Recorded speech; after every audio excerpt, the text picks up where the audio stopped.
Hi అండి. అందరికీ నమస్కారం. ఈరోజు కొత్త రెసిపీతో మీ ముందుకొచ్చానండి. అదేంటనుకుంటున్నారా? పావు బాజీ అండి. పావు బాజీ అంటే అందరికీ తెలిసే ఉంటదండి. నేను ఈ మధ్య హైదరాబాద్ ఎళ్ళినప్పుడు పావు బాజీ తిన్నానండి. ఆ టేస్ట్ మస్తుందండి. సూపర్ అండి ఆ టేస్టు. నాకు కూడా ఏమనిపించిందంటే ఇంటి దగ్గర ట్రై చేసి ఒకసారి తినాలనిపించిందండి. ఆల్రెడీ 2 టైమ్స్ ట్రై చేశానండి. అయినా ఇంకా తినాలనిపిస్తుంది ఇప్పుడు కూడాని. అందుకే ప్రెజెంట్ ఇప్పుడు నేను తయారు చేసుకొని నేను తింటూ ఆ టేస్ట్ ఎలా ఉందో మీకు చెప్తానండి. ఈ పావు బాజీని తెలియని వాళ్ళున్నా, తినని వాళ్ళున్నా మా వీడియోని పూర్తిగా చూడండి. చూసి మీరు కూడా ఇంట్లో ట్రై చేయండి. చాలా బావుంటదండి. టేస్ట్ సూపర్ అండి. ఒకసారి ట్రై చేస్తే మీకు మళ్ళీ మళ్ళీ ట్రై చేయాలనిపిస్తదండి.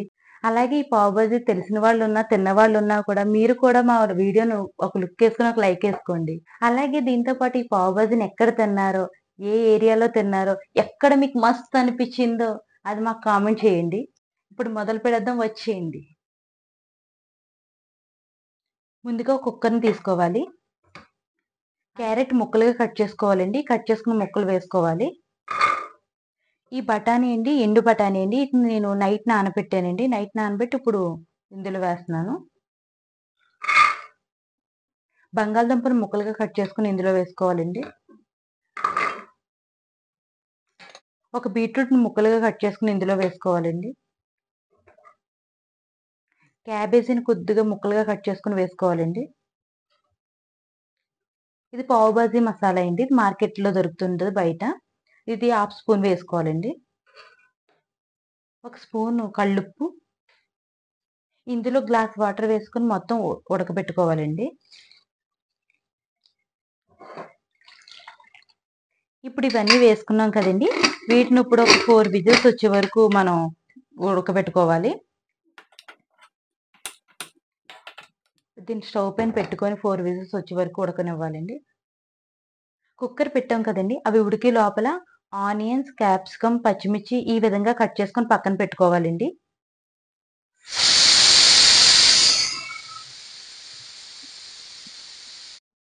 4 విజిల్లు వస్తాయండి. ఇప్పుడు ఇది చల్లారే వరకు పక్కన పెట్టుకుందాం.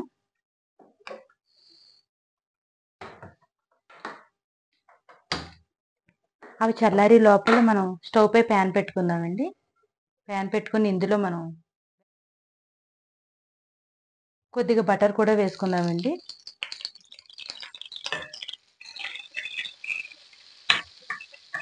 ఇందులో కొద్దిగా జీలకర్ర.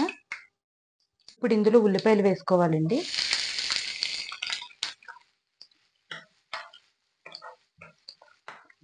ఈ ఉల్లిపాయలు కొద్దిగా వేగాలండి. కొద్దిగా మగ్గిన తర్వాత ఆల్రెడీ మనం కట్ చేసుకొని పక్కన పెట్టుకున్నాం కదా క్యాప్సికమ్ వీటిని కూడా ఇందులో వేసుకోవాలండి. ఇందులోనే పచ్చిమిర్చిని కూడా చిన్న ముక్కలు కట్ చేసుకొని వేసుకోవాలండి.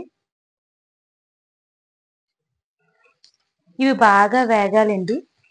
ఇవి ముక్క అనేది స్మాష్ అయిపోయేలాగా స్మూత్‌గా వచ్చేసేలాగా వేగుతూ ఉండాలి ఇది.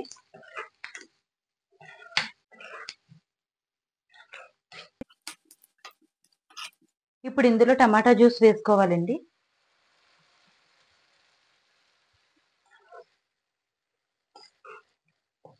ఇందులో కొద్దిగా అల్లం వెల్లుల్లి పేస్ట్ వేసుకుంటున్నాను. ఇందులోనే కొద్దిగా పావు బాజీ మసాలా వేసుకోవాలి. ఇందులోనే కొద్దిగా చాట్ మసాలా వేసుకోవాలి. కొద్దిగా పసుపు వేసుకోవాలి. కారం వేసుకోవాలి. ఇప్పుడు ఈ మొత్తాన్ని మనం నూనె పైకి తేరే వరకు ఉడికించుకోవాలండి. కొద్దిగా ఉప్పు వేసుకోవాలి. ఇది ఉడికే లోపల మనం ఆల్రెడీ ఉడకబెట్టుకున్నాం కదండీ! వాటిని మ్యాష్ చేసుకుందాం.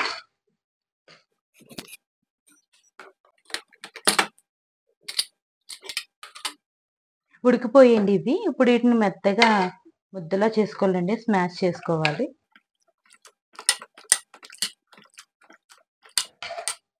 ఈ విధంగా మెత్తగా చేసుకోవాలండి.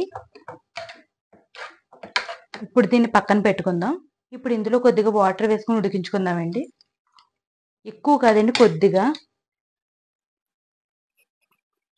ఇది ఉడికిపోయిందండి. 5 నిమిషాలు ఉడకాలని చెప్పాను కదా! ఇది ఉడికిపోయింది. ఇప్పుడు ఇందులో ఆల్రెడీ ముద్ద చేసి పెట్టుకున్నాం కదా!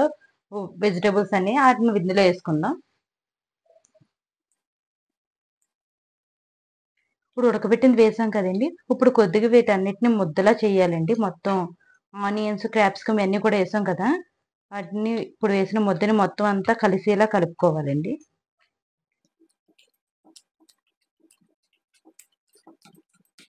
ఇప్పుడు ఇందులో కొద్దిగా వాటర్ వేసుకోవాలండి.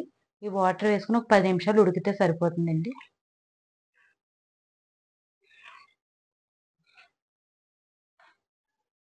ఇందులో కొద్దిగా ఒక కసూరి మేతి వేసుకోవాలండి.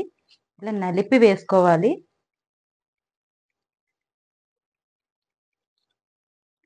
ఇప్పుడు దీన్ని ఒక 10 నిమిషాలు ఉడికిస్తే మొత్తం కంప్లీట్‌గా పావు బాజీ రెడీ అయిపోయినట్టేనండి. ఇప్పుడు ఇది రెడీ అయిపోయిందండి. ఇందులో కొద్దిగా కొత్తిమీర వేసుకొని పక్కన పెట్టుకుందాం.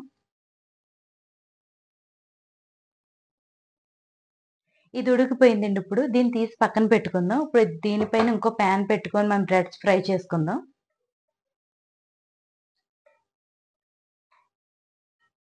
ఇప్పుడు దీనిపై ఒక పాన్ పెట్టుకోవాలి.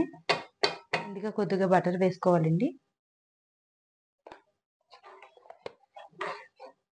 కొద్ది కర్రీని తీసుకొని అందులో వేసుకోవాలండి. ఆ పాన్ పైన వేసుకోవాలి. ఇప్పుడు ఈ బ్రెడ్‌ని మనం 2 ముక్కలుగా కట్ చేసుకోవాలండి.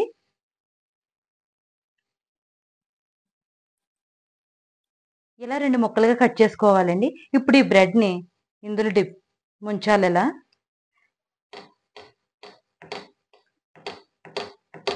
ఇలా ఫ్రై అవ్వాలి. ఇలా అయితే సరిపోతుందండి. ఇప్పుడు దీన్ని తీసి పక్కన పెట్టుకుందాం.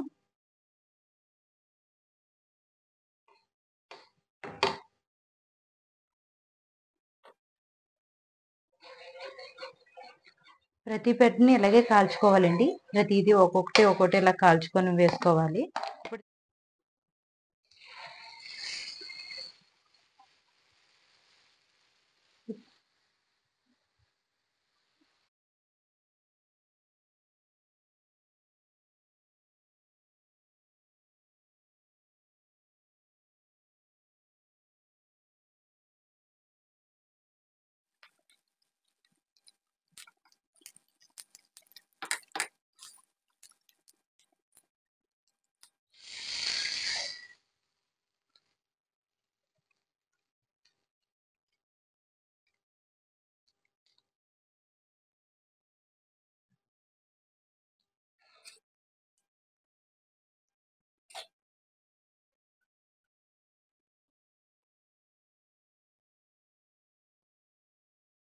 ఇంతేనండి, పావు బాజీ రెడీ అయిపోయింది. చాలా సింపుల్‌గా ఇంట్లో ఉండే వెజిటబుల్స్‌తోనే తయారు చేసుకోవచ్చండి.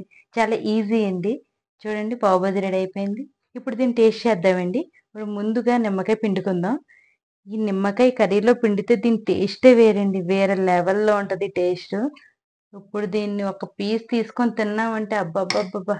మరీ మరి తినాలనిపిస్తూనే ఉంటదండి. అంత బావుంటది.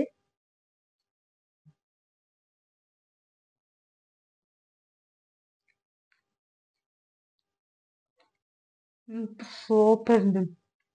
వేరే లెవెల్‌లో ఉందసల. సూపర్, చాలా టేస్టీగా ఉందండి.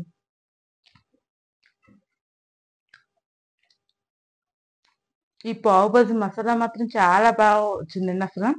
అన్నీ పర్ఫెక్ట్‌గా సెట్ అయ్యండి. మసాలాలు కానీ, వెజిటబుల్స్ కానీ అన్ని క్వాంటిటీస్ కరెక్ట్‌గా వచ్చాయి. చాలా బావుందండి. ఇంతేనండి, పావు బాజీని చాలా ఈజీగా మీ ఇంట్లోనే రెడీ చేసుకోవచ్చు ఈ వీడియో చూసి. మీకు కనుక ఈ వీడియో నచ్చినట్లయితే లైక్ చేయండి, షేర్ చేయండి, సబ్స్క్రైబ్ చేయండి. కిందున్న బెల్ ఐకాన్ క్లిక్ చేయండి.